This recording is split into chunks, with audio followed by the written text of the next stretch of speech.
আমরা সবাই পাপী। আমরা কি? বিষ্ণু বললেন কুল্লুকুম খাত্তাউন, তোমরা সবাই পাপী। ওয়া খায়রুল খাত্তাইন আত-তাওয়াবুন, আর এই পাপীদের মধ্যে সবচাইতে ভালো পাপী ওই পাপী যেই পাপী পাপ করার পরে তওবা করে কার কাছে? এজন্য আল্লাহ বললেন ইয়া আইয়ুহাল্লাযীনা আমানু তুবু ইলাল্লাহি তাওবাতান নাসুহা, তওবার মতো তওবা করো, কান্নার মতো কান্না করো। চোখের পানি এটা একটা খুব পাওয়ারফুল একটা জিনিস, এটা আপনার পাপকে ধুয়ে মুছে সাফ করে দেয়, আপনাকে নিষ্পাপ বানিয়ে দেয়, ঠিক কি না? তো এই বিশাল পাপের বোঝা নিয়ে, পাহাড় পরিমাণ গুনাহ নিয়ে কিয়ামতের দিন যদি আল্লাহর কাছে আপনি হাজির হয়ে যান, ওই পাপের মধ্যে যদি শিরকের পাপ না থাকে, মানে কোনো মাজারে যে সেজদা দেন নাই, বাবার কাছে যান নাই, কোনো মাজারে মানত করেন নাই, মাজারে লাল সালু দেন নাই, মোমবাতি দেন নাই, আগরবাতি দেন নাই, মাজারে মুরগি মানত করেন নাই, এই পাপগুলো করেন নাই, অনেক পাপ আপনার আছে, কিন্তু শিরকের পাপ নাই। কোন পাপ নাই? আল্লাহ বলেন হাজার কোটি পাপ নিয়ে, পাপের বোঝা নিয়ে, পাহাড় পরিমাণ অন্যায় নিয়ে, গুনাহ নিয়ে যদি আমার সামনে আসো, আর এই গুনার মধ্যে যদি শিরকের কোনো গুনাহ না থাকে, তাহলে আমি আল্লাহ পাহাড় পরিমাণ দয়ার ক্ষমা নিয়ে তোমার কাছে হাজির হয়ে যাব। সুবহানাল্লাহ। এজন্য শিরকের সাথে আমাদের কোনো সম্পর্ক, এই শিরক করলে তার মাফ নাই। ইন্নাল্লাহা লা ইয়াগফিরু আন ইউশরাকা বিহি, শিরক করে ফেললে আর মাফ নাই। এটা ভয়ঙ্কর, এটা ক্যান্সারের চেয়ে ভয়ঙ্কর। ক্যান্সারের অ্যানসার আছে, শিরকের কোনো অ্যানসার নাই। লা ইন আশরাকতা লা ইয়াহবাতান্না আমালুক, যদি তুমি শিরক করো, তোমার রোজা, নামাজ, হজ, যাকাত, জিকির গুলারে বাতিল করে দিবে কে? এজন্য শিরকের সাথে আমাদের সম্পর্ক আছে। এত ওয়াজ আমরা করি, তারপরে অনেক জায়গায় ছবিতে দেখি যে মহিলারা যে মাজারে সিজদায় পড়ে থাকে। এজন্য এটা ছড়ায় দিবেন, এই মাহফিলের কথাগুলো এই যে রেকর্ড হচ্ছে, এগুলো ছড়ায় দিবেন। গণসচেতনতার দরকার আছে। এই যত আমরা ট্রাই করে যাব, একটা সময় দেখবেন আমাদের এই সকলের একসাথে প্রচেষ্টার ফলে এই শিরক নামক ভাইরাস বাংলাদেশ থেকে আমরা বিদায় করে দিতে পারবো। চিল্লা এখন, ঠিক কিনা? এজন্য আমরা বিপদে আছি, তবে ইমানদার শিরক ব্যতি রেখে খালেস ইমানের যদি অধিকারী হয়, আমাদেরকে বাঁচিয়ে দিবে কে? দুই নম্বরে ওয়া আমিলুস সলিহাত, কি বলছে মনে আছে তো? ইমান, ইমান আনলে বেঁচে গেলাম। আরেকটা কি? আমিলুস সলিহাত, নেক কাজ, ভালো কাজ। ভালো কাজ শুধু জিকির করার, নামাজ পড়া নাকি? না, আপনি কাউকে পরামর্শ দিলে এটাও ভালো কাজ। ঋণ দিবেন, ঋণ দিলে আপনার মর্যাদা বাড়ায় দিবে কে? অভুক্তকে খাওয়াবেন, বিপদে পড়লে সাহায্যের হাত বাড়িয়ে দিবেন, রাস্তায় দাঁড়িয়ে আছেন একজন পথ চিনে না, পথ দেখিয়ে দিবেন, এটা অনেক সওয়াব। সূরা ফাতিহা একজনরে পড়ায় দেন, ওই লোক সারা জীবন সূরা ফাতিহা যতবার পড়বে তার একটা পার্সেন্টেজ সওয়াব আপনার আমলনামায় দিবে কে? তারপরে মানুষকে টাকা দিয়ে সাহায্য করবেন, অসুস্থ হয়ে গেলে রক্তের প্রয়োজন হলে গায়ের রক্ত দিয়ে সাহায্য করবেন, কবুল করবে কে? রক্ত দেয়া অনেক বড় ইবাদত, জানেন এটা? মুমূর্ষু ব্যক্তিকে যদি রক্ত দেন, আপনার এই রক্তের কারণে যদি কারো প্রাণ বেঁচে যায়, তাহলে আপনি কেমন যেন গোটা বিশ্বের সব মানুষের প্রাণ বাঁচিয়ে দিলেন। একজনকে বাঁচানো মানে সবাইকে বাঁচানো, একজনকে মারা মানে সবাইকে মারা। এজন্য বিশ্বনবী বললেন আল ইনসান বুনিয়ানুম মারসুস, সব মানুষগুলো হলো আল্লাহর পক্ষ থেকে সীসা ঢালাই করা প্রাচীর। একজনকে নষ্ট করা মানে প্রাচীরটাকে ভেঙে দেয়া, ঠিক কিনা? তাহলে ঈমান আনতে হবে কার উপর? আর আল্লাহর সন্তুষ্টির জন্য সৎকর্ম করতে হবে। তারপরে একে অপরকে ভালো কাজের জন্য পরামর্শ দেওয়ার দরকার আছে না নাই? হক আর সবর, আমরা হকের পক্ষে থাকবো, রাজি আছেন তো? আর আমরা সবসময় ধৈর্যশীল থাকবো, রাজি আছেন? ইন্নামাস সাবর ইনদা সাদামাতিল উলা, বিপদের প্রথম ধাক্কায় ধৈর্যটা ধারণ করতে হবে। অনেকে বিপদ আসলে পেরেশান হয়ে যায়, চিল্লা ফাল্লা শুরু করে দেয়, কান্না শুরু করে দেয়, বিলাপ করে। বেশিরভাগ মহিলারা এটা করে, ঠিক কিনা? বিষ্ণু বললেন বিপদের প্রথম ধাক্কায় কেমন সবর করলা, এটাই দেখার বিষয়। ইন্নামাস সাবর ইনদা সাদামাতিল উলা, বিপদের প্রথম ধাক্কায় যে সবর ধরতে পারে সেই আসল সবুর, সেই আসল কি সবুর মানে ধৈর্য ধারণকারী। বিশ্বনবী দোয়া করতেন, আল্লাহ আপনি আমারে ধৈর্যশীল বানান। আল্লাহুম্মা জাআলনি সাবুরা ওয়া জাআলনি শাকুরা, আপনি আমারে ধৈর্যশীল বানান, আপনি আমারে শুকরগুজার বানান। ওয়া জাআল ফি আইনি সাগীরা ওয়া ফি আয়ুনিন নাসি কাবীরা, আমার চোখে আপনি আমারে ছোট বানান, মানুষের চোখে আমারে আপনি বড় বানান। পড়েন আমিন। আরো জোরে পড়েন আমিন। চারটা ওয়াজ কাল থাকবে তো। আলামিন ভাইয়ের প্রথমে কি করতে হবে? ঈমান, ঈমানের পরে সৎকর্ম, তারপরে হক আর সবর, এগুলো মেনে চলতে হবে। রাজি আছেন তো? আরো জোরে পড়েন ইনশাআল্লাহ। আসুন আমরা আল্লাহকে ফরমালি থ্যাঙ্কস দেই, শুকরিয়া জানাই, কালিমাতুশ শুকর করি, আওয়াজ করে আমরা পড়ি আলহামদুলিল্লাহ।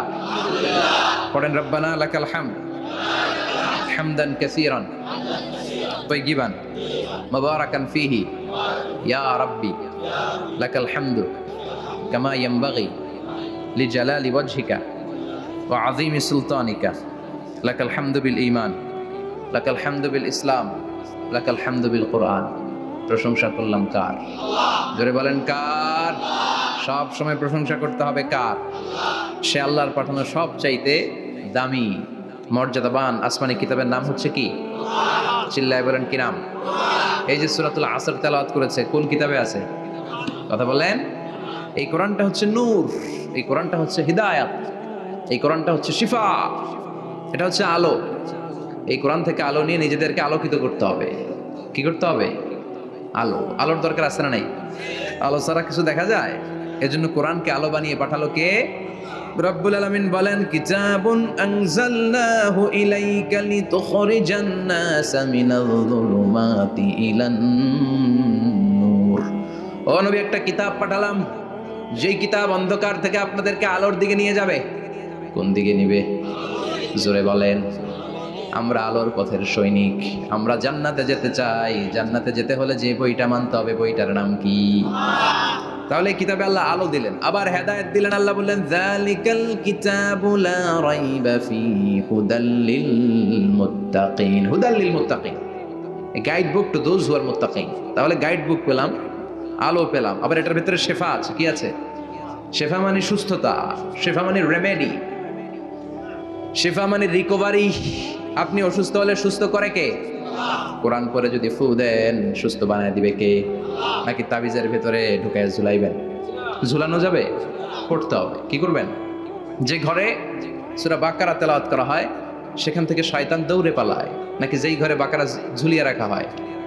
হ্যাঁ, পড়তে হবে। পরে ফু দেন, সুস্থ করবে কে?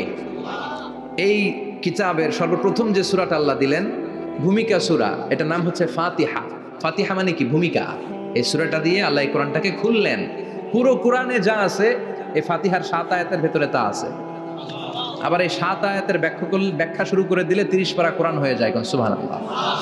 আবার আল্লাহ এটার নাম বিশ্বনবী নাম দিলেন সূরাতুশ শিফা, শিফার সূরা। অসুস্থ ব্যক্তিকে সূরাতুল ফাতিহা পড়ে ফু দিলে সুস্থ করে দেয় কে? বুখারীর বর্ণনায় বিশ্বনবীর কিছু সাহাবারা মরুভূমিতে সফর করছিলেন। এক লোক অসুস্থ ছিল, কেউ কোনো জাদু মন্ত্র পড়ে ফু দিয়ে তাকে সুস্থ করতে পারছিল না। সাহাবারা বলল, আমরা পারবো। সবাই বলল, তোমরা বেদুইন, পারবা কেমনে? যাও মিয়া। সাহাবারা বলল, আমাদের কাছে এমন জিনিস আছে, এটা পড়ে ফু দিলে অসুস্থরে সুস্থ করে কে? সবাই বলে, তাইলে আসো, সুস্থ করো। সাহাবারা বলে, তাহলে আমাদেরকে খাসি দিবা 100টা, এক পাল ছাগল দিবা। কতিফু গানাম। বিশ্বনবীর এক সাহাবী ওই সাপে দংশন করা লোকটার পাশে বসে সূরাতুল ফাতিহা পড়ে ফু দিতে দেরি মুহূর্তের মধ্যে অসুস্থ ব্যক্তিটারে সুস্থ করে দেয় কে? বিশ্বাস হয়? হ্যাঁ, বাবুল ইস্তিশফা বিল কোরআন, কোরআন দিয়ে শিফা নেওয়া। কি নেওয়া? শিফা। অসুস্থ হয়েছেন, সূরা ফাতিহা পড়েন, সূরা ইখলাস পড়েন। বিশ্বনবীর হাতে একবার বিচ্ছু কামড় দিল, বিশ্বনবী সূরাতুল ইখলাস পড়লেন, সূরাতুল ফালাক পড়লেন, নাস পড়ে ফু দিলেন, ভালো করে দিল কে? আমরাও যারা অসুস্থ, আমরাও যদি ইখলাস, ফালাক, নাস পড়ি, ফাতিহা পড়ে ফু দেয়, আমাদেরকে ভালো করবে কে? বিশ্বাস হয়? বিশ্বাস হয় না কার? দেখি। সবার হয়? আল্লাহ আমাদের বিশ্বাস করো, মজবুত করো। আরো জোরে পড়ি আমিন।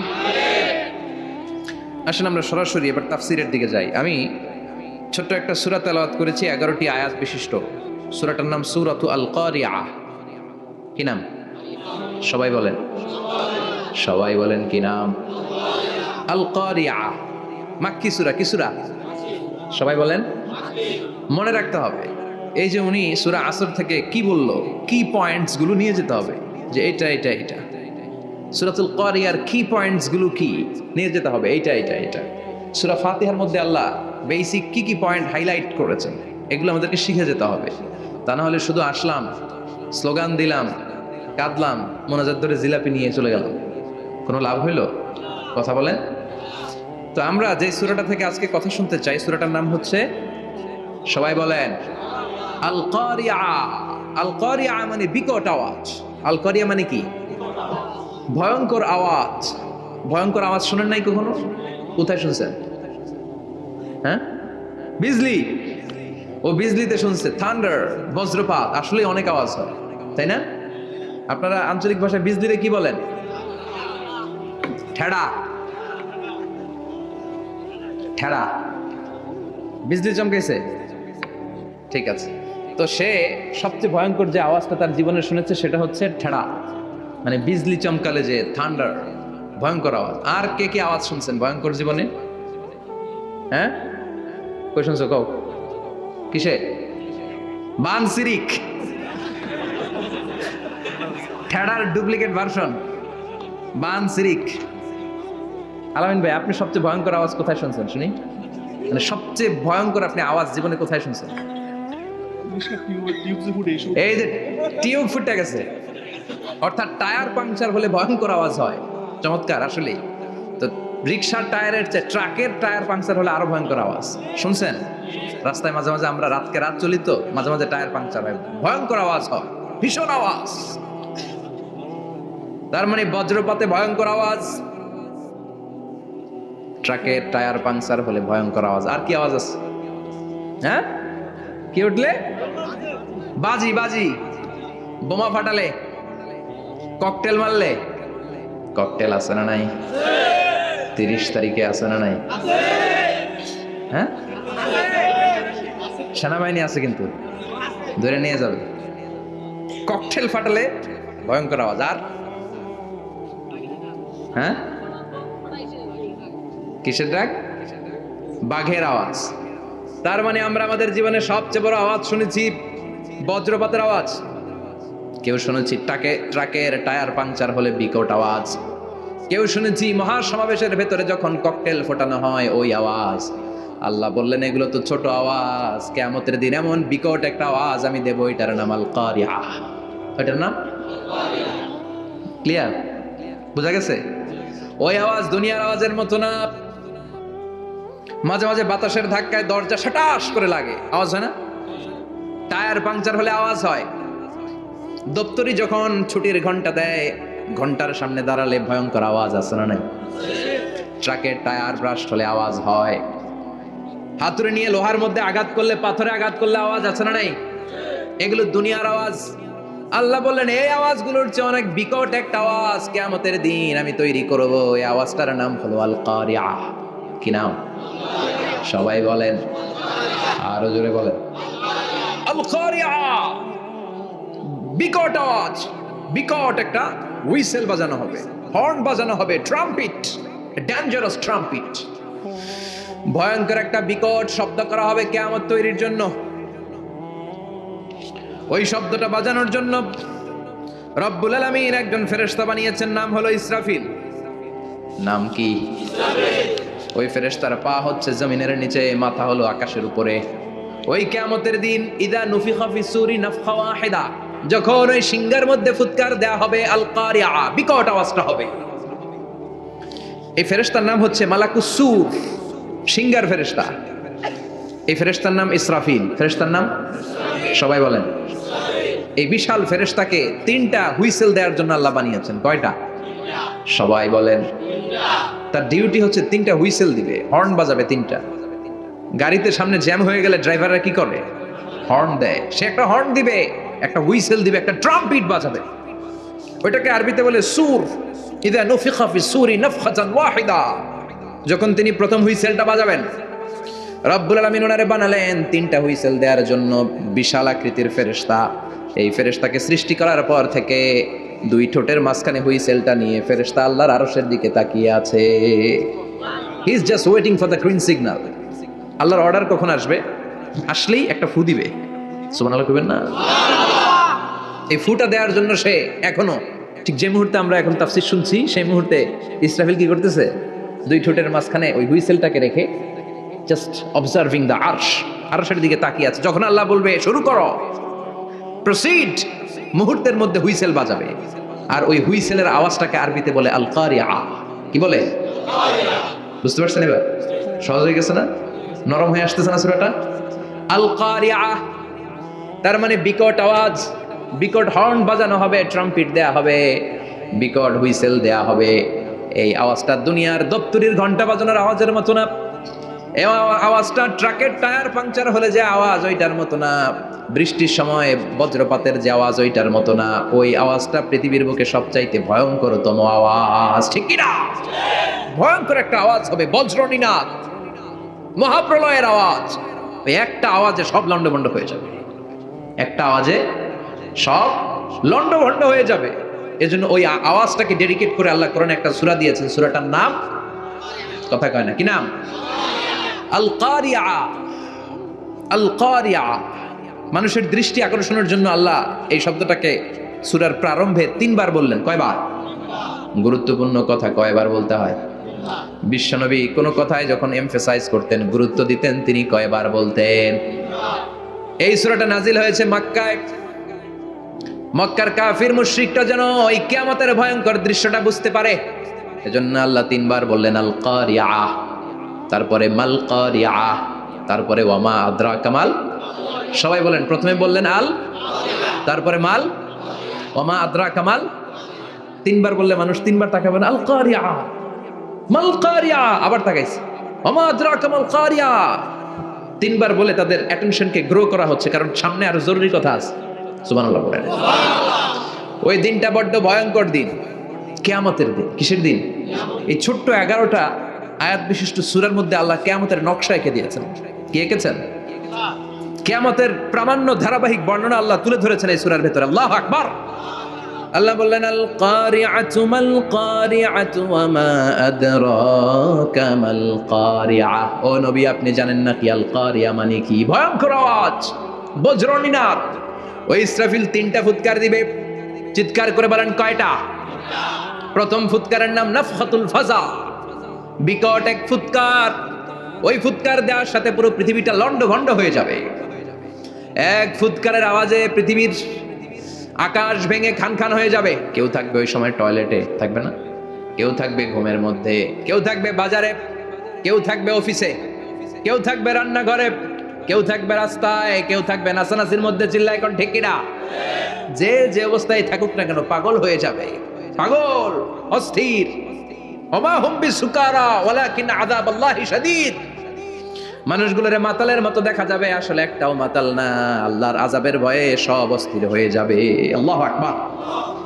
এজন্য আল্লাহ বললেন ইসরাফিলকে 3টা ফুৎকার দেওয়ার জন্য আমি তৈরি করেছি। প্রথম ফুৎকার যখন সে সিংহার মধ্যে হাঁকিয়ে দিবে, তখন এই অবস্থা হয়ে যাবে।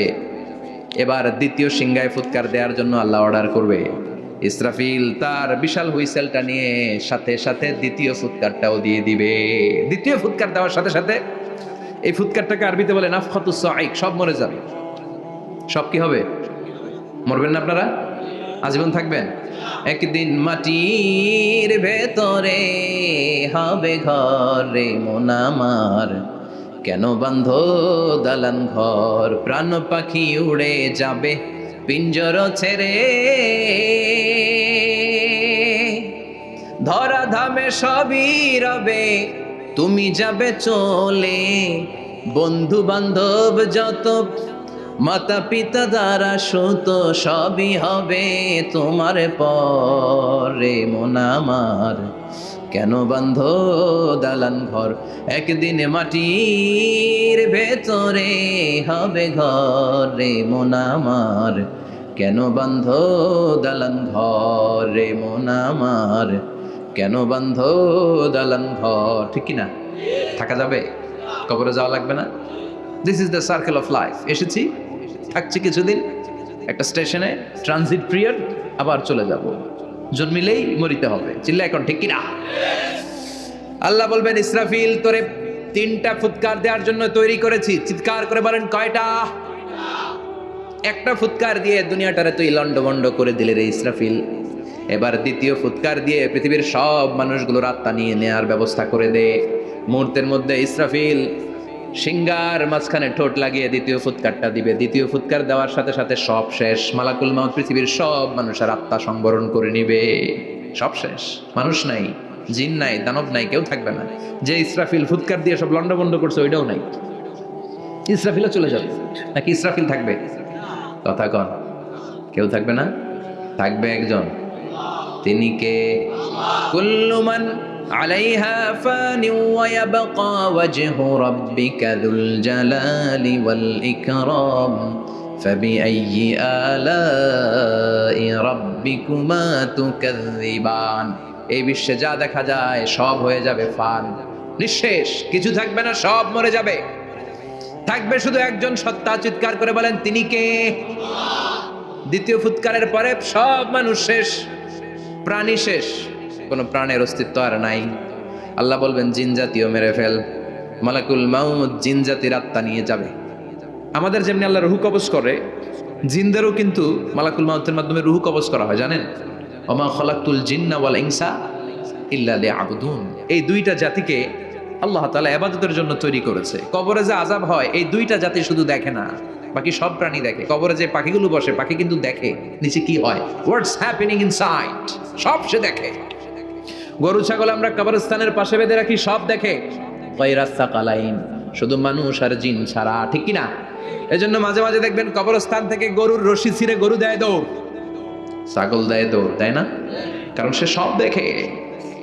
জিনদেরও রূহ কবজ করা হবে, তাদের জন্য এই শরিয়ত আছে। জিনদেরও কোরআন তেলাওয়াত করতে হয়, ওদেরও সালাত পড়তে হয়, ওরাও সিয়াম করে, ওরাও হজের সময় হজ করে, কিন্তু আমরা দেখি না। দেখি এটা একটা অদৃশ্য জাতি, এটা দেখা যায়। জিসমুন নারিয়ুন ইয়াতাশাক্কালু বিআশকালিন মুখতালিফা, এটা আগুনের তৈরি একটা সৃষ্টি, যেটা যখন যে রূপ ধরতে চায় ওই রূপ ধরতে পারে। যেটার কথা শুনছেন কেউ?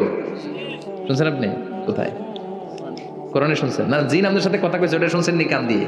এটা শুনেন, শোনা যায়, শোনা যায়, অনেকে শুনে, অনেকে শুনে। জিসমুন নারিয়ুন ইয়াতাশাক্কালু বিআশকালিন মুখতালিফা, আগুনের তৈরি একটা সৃষ্টি, চাইলে যেমন মনে চায় তেমন আকৃতি ধরতে পারে। কখনো ছাগল হতে পারে, কখনো বিড়াল হতে পারে, কখনো সাপ হতে পারে, আবার মানুষের মতো আকৃতি নিতে পারে। আল্লাহু আকবার। আল্লাহ বলবেন মানুষ শেষ, এবার জিনদের রূহ কবজ করো। সব জিনদের রূহ কবজ হবে। আল্লাহ একবার মালাকুল মাউতকে জিজ্ঞেস করবেন, আখবিরনি মাইয়াবকা, ও মালাকুল মাউত, আর কে কে বেঁচে আছে বলো।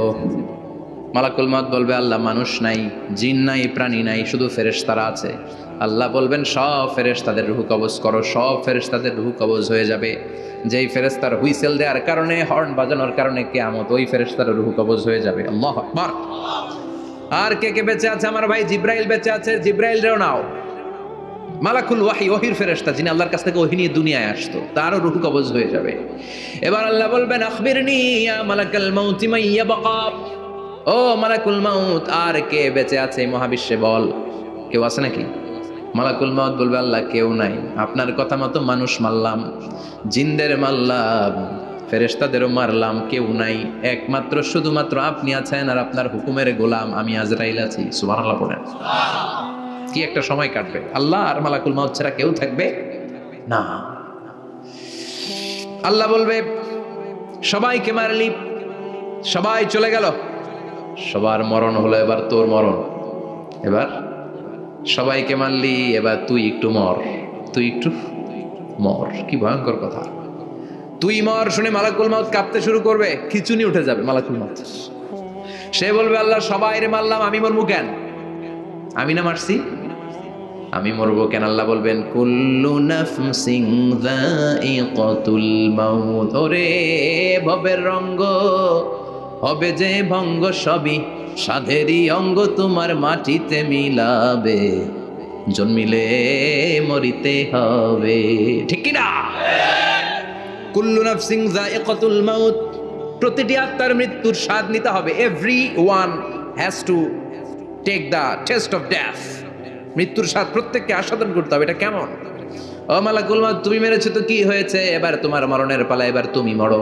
এবার মালাকুল মাউত কাঁপতে থাকবে, কাঁপতে থাকবে। আল্লাহ বলবেন, কেঁপে আর কেঁদে লাভ নাই, জান্নাত জাহান্নামের মাঝ বরাবর একটা জায়গা আছে, আরাফ, ওখানে দাঁড়া। মালাকুল মাউত দাঁড়াবে, আল্লাহ বলবেন, মর, মরে যা, মুত ইয়া মালাকুল মাউত, মর, মরে যা। আল্লাহর হুঙ্কার শুনে মালাকুল মাউত জান্নাত জাহান্নামের মাঝ বরাবর দাঁড়িয়ে বিকট একটা চিৎকার দিবে। বিকট একটা চিৎকার দিয়ে মালাকুল মাউত ওই জায়গায় শেষ। মালাকুল মাউত নাই। বিশ্বনবী বলেন, মালাকুল মাউতের ওই দিনের চিৎকারটা এত ভয়ঙ্কর হবে, ডেঞ্জারাস হবে। ওই চিৎকারের আওয়াজ যদি দুনিয়ার মানুষেরা কান দিয়ে শুনতে পেত, আলাদা করে ইসরাফিলের সিংহায় ফুৎকার দেওয়ার কোনো দরকার লাগতো না। ওই আওয়াজটা শুনে দুনিয়ার মানুষেরা সব কানের পর্দা ফেটে লাশ হয়ে পড়ে যেত। এবার ডানে বায়ে সামনে পেছনে কেউ না, একজন ছাড়া, তিনি কে? সবাই বলেন, তিনি কে? আল্লাহ দুনিয়ার ডেকে বলবেন, ও পৃথিবী, আর দুআইনা আশজারুকে, তোর বড় বড় গাছ কই? ইয়া আরদু আইনান হারু, কেউ পৃথিবীর বড় বড় নদীগুলা কই? ইয়া আরদু আইনাল কুসুর, বড় বড় প্রাসাদগুলো কই? হ্যাঁ, বড় বড় প্রাসাদগুলো কোথায়? বড় বড় টাওয়ারগুলো কোথায়? আইনাল মুলুক ওয়াল জাবাবেরা, অত্যাচারী রাজাগুলো কোথায়? ক্ষমতার লোভে যারা গদি নিয়ে টানাটানি করতো আর বলতো ক্ষমতার মালিক আমি, সব ক্ষমতা আমার, আমার রাজত্ব, আমার দাপট, ওই গাদ্দারগুলো কোথায়? আল্লাহ চিৎকার দিয়ে বলবেন লিমানিল মুলকুল ইয়াউমা লিল্লাহিল ওয়াহিদিল কাহ্হার। আজকে ক্ষমতা কার? সবাই বলেন চিৎকার দিয়ে, ক্ষমতা কার? Who belong the power today, who belong the kingdom today? আজকে ক্ষমতা কার? আল্লাহ বলবেন ক্ষমতা কারো না, আসল ক্ষমতার মালিকানা আমি কারো হাতে দেই নাই, আসল ক্ষমতার মালিকানা কার হাতে? দ্বিতীয় ফুৎকার দিলে এই ঘটনা ঘটবে। এবার এমন একটা পরিস্থিতি হয়ে গেল, কিয়ামত হলো, সব শেষ, আছে একজন, তিনি কে? উনি মরবেন? আল হাইয়ুল কাইয়ুম। উনি কি? শাশ্বত, চিরঞ্জীব, সদা জাগ্রত, সদা সজাগ, তার কোনো ক্ষয় নাই, লয় নাই, অব্যয়, অক্ষয়, হ্যাঁ, স্রষ্টা। আল্লাহু আকবার। দুইটা ফুৎকার দেওয়ার পরে এই ঘটনা ঘটবে, কিন্তু ফুৎকার দেয়া লাগবে কয়টা? দিছে কয়টা? বাকি আছে কয়টা? এবার আবার ইসরাফিলের দরকার আছে না নাই? এবার রব্বুল আলামিন ইসরাফিলকে জীবিত করে দিবে, ইসরাফিলকে আবার রুহু দিয়ে দিবে। পড়েন সুবহানাল্লাহ। রুহুর মালিক কে? রুহু ঢুকায় কে? বের করে কে? রুহু দেখা যায়, ধরা যায়? ইসরাফিলকে আল্লাহ তাআলা রুহু দিবেন, দিয়ে বলবেন ইসরাফিল তো 3 নাম্বার হুইসেল দিয়ে ডিউটি শেষ কর। ডিউটি কয়টা? কথা বলেন, দিয়েছে কয়টা? বাকি কয়টা? ইসরাফিল আবার দাঁড়াবে, আবার হুইসেলটা নিয়ে দুই ঠোঁটের মাঝখানে লাগে আবার এক হুইসেল মারবে। এই হুইসেল মারার সাথে সাথে মহাবিশ্বে যত প্রাণ আছে আবার সব জীবিত হয়ে যাবে। সুবহানাল্লাহ। আবার মিনহা خلقناكم وفيها نعيدكم ومنها نخرجكم تارة أخرى। মাটি থেকে বানালাম, মাটির কবরে পাঠালাম, আবার মাটি দিয়ে তোমাদেরকে পুনরুত্থান করবে কে? সব উঠবে, সব। সাইয়েদনা আদম থেকে শুরু করে এখন কত 600 কোটি না মানুষ? আমগো আগে গেছে কয় কোটি? কত হাজার কোটি, কত billion, million, trillion, zillion, pillion, হিসাব আছে। আবার আমাদের পরে কত বছর আছে আমরা জানি? সব উঠবে। মিনহা খালাকনাকুম ওয়া ফিহা নুঈদুকুম ওয়া মিনহা নুখরিজুকুম তারাতান উখরা। সব উঠবে। হায় রে, কত লম্বা ঘুম দিছিল সবাই। মুমিনরা সবাই কবরে কি দিবে? লম্বা ঘুম। জোরে বলেন কি দিবে? সবচেয়ে বড় ঘুম দিয়েছে সাইয়েদনা আদম আলাইহিস সালামের ছেলে হাবিল। নাম শুনছেন? ওরে মারছিল কে? কথা কন। এজন্য মারার বিচার দিয়ে আল্লাহ কিয়ামতের দিন বিচার শুরু করবে। রক্তের বিচার আছে না নাই? রক্তের দাগ সহজে শুকায় নাকি? রক্তের বিচার বড় বিচার। আল্লাহ ওই বিচার দিয়ে শুরু করবেন। হাক্কুল্লাহ, হাক্কুল ইবাদ। হাক্কুল্লাহর বিচার আল্লাহ শুরু করবেন সালাত দিয়ে। আউয়ালু মা ইউহাসাবু বিহিল আবদু ইয়াউমাল কিয়ামাতি আস-সালাহ। কিয়ামতের দিন হাক্কুল্লাহর প্রথম বিচার হলো সালাত। নামাজ পড়ছ নাই, কে হাত তুল, আল্লাহ দাঁড় করাবে। আল্লাহ বলবেন সেজদা দে। আমরা যারা সেজদা দিতাম আল্লাহু আকবার বলে সেজদায় লুটিয়ে পড়ব। যারা সেজদা দেয় নাই, সেজদার আন্দোলন করে নাই, সালাত প্রতিষ্ঠার আন্দোলনে নামে নাই, ওরাও আমাদের মতো সেজদা দিতে চাইবে, পারবে নাকি? ওদের পিঠটারে লোহার মতো শক্ত করে দিবে কে? ইয়াউমা ইউকশাফু আন সাকিন ওয়া ইউদআউনা ইলাস সুজুদি ফালা ইয়াস্তাতিউন।